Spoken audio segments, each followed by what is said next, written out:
कालीन सत्र 19 दिसंबर से शुरू होगा, जिसकी बाकायदा अधिसूचना भी जारी की गई है। तो हिमाचल प्रदेश विधानसभा सत्र को लेकर बड़ी खबर मिल रही है। शीतकालीन सत्र 19 दिसंबर से शुरू होगा और इसकी अधिसूचना भी जारी कर दी गई है।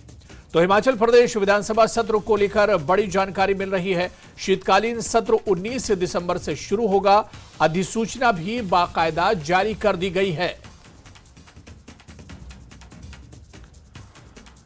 तो कई बड़े मुद्दे हैं जो शीतकालीन सत्र में भी एक तरह से उठाए जाएंगे। आपको बताते चलें कि शीतकालीन सत्र 19 दिसंबर से शुरू होगा और बाकायदा नोटिफिकेशन इसके लिए जारी कर दिया गया। आपके टीवी स्क्रीन पर वो नोटिस भी आप देख सकते हैं जो अधिसूचना जारी की गई है और जिसमें कहा गया है कि 19 दिसंबर से बाकायदा शीतकालीन सत्र की शुरुआत होगी।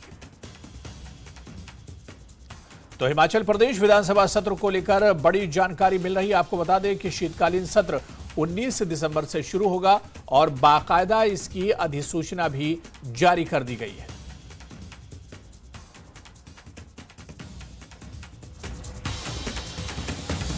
और चलिए इस खबर पर और जानकारी लेंगे, सीधे शिमला का रुख करेंगे। हमारे सहयोगी राजेंद्र इस वक्त हमारे साथ जुड़े हुए हैं। राजेंद्र, इस वक्त जो बड़ी खबर मिल रही है वो यही है कि आने वाला जो शीतकालीन सत्र है वो 19 दिसंबर से शुरू हो रहा है और बाकायदा इस पर नोटिफिकेशन भी जारी किया गया है। बिल्कुल अबू, 19 से 23 दिसंबर तक इस बार का विधानसभा सत्र चलने वाला है। धर्मशाला में इस बार विधानसभा सत्र होगा, जैसा कि परंपरा हिमाचल प्रदेश में है। 19 से 23 दिसंबर तक चलने वाले इस विधानसभा सत्र में कई अहम मुद्दे भी गूंज सकते हैं।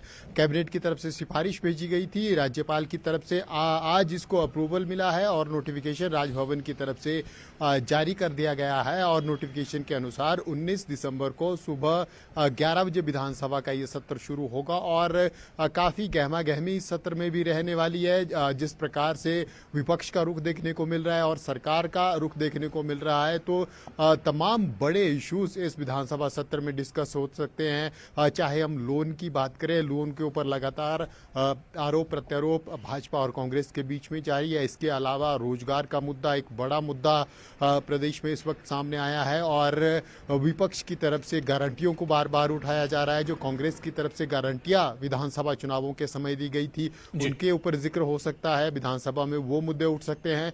और तमाम ऐसे इश्यूज हैं जिनके ऊपर इस बार का विधानसभा सत्र गर्मा सकता है और ठंडक में भी जो माहौल है वो गर्म हालांकि आजकल से ही देखने को मिल रहा है। जिस प्रकार से दोनों ही राजनीतिक दल, सरकार जहां विपक्ष को आपदा के ऊपर केंद्र सरकार के द्वारा दी गई केंद्र सरकार के द्वारा सहायता राशि के ऊपर प्रश्न चिन्ह लगा रही है और ये लगातार कह रही है प्रदेश सरकार की केंद्र की तरफ से जो अपेक्षित था वो नहीं मिला है, धनराशि नहीं मिली है, जिसके कारण जो रिस्टोरेशन वर्क आपदा प्रभावित का होना था, तेजी से होना था, वो नहीं हो पाया है।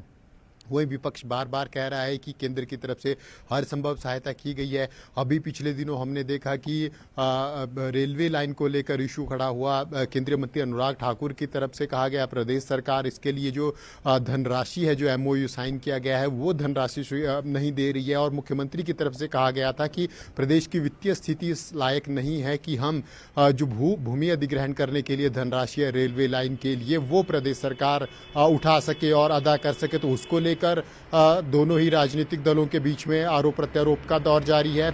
इसके अलावा गारंटियों को लेकर लगातार आरोप प्रत्यारोप जारी है, क्योंकि अब जो 5 राज्यों के चुनाव हुए उनमें कांग्रेस की तरफ से, कांग्रेस हाईकमान की तरफ से बार बार कहा गया कि हिमाचल प्रदेश में गारंटियां पूरी हो गई है। वहीं हिमाचल प्रदेश से नेता प्रतिपक्ष जयराम ठाकुर और अनुराग ठाकुर, उन्होंने बार बार कहा कि हिमाचल प्रदेश में जो गारंटियां दी गई थी वो पूरी नहीं हो पाई है। तो लगातार आरोप प्रत्यारोप का दौर जिस प्रकार से बाहर जारी है, उसी प्रकार से सदन के अंदर भी 19 तारीख तो बिल्कुल राजेंद्र, 19 दिसंबर से जब शीतकालीन सत्र शुरू होगा तो कई बड़े मुद्दे हैं जो एक तरह से सदन में उठ सकते हैं।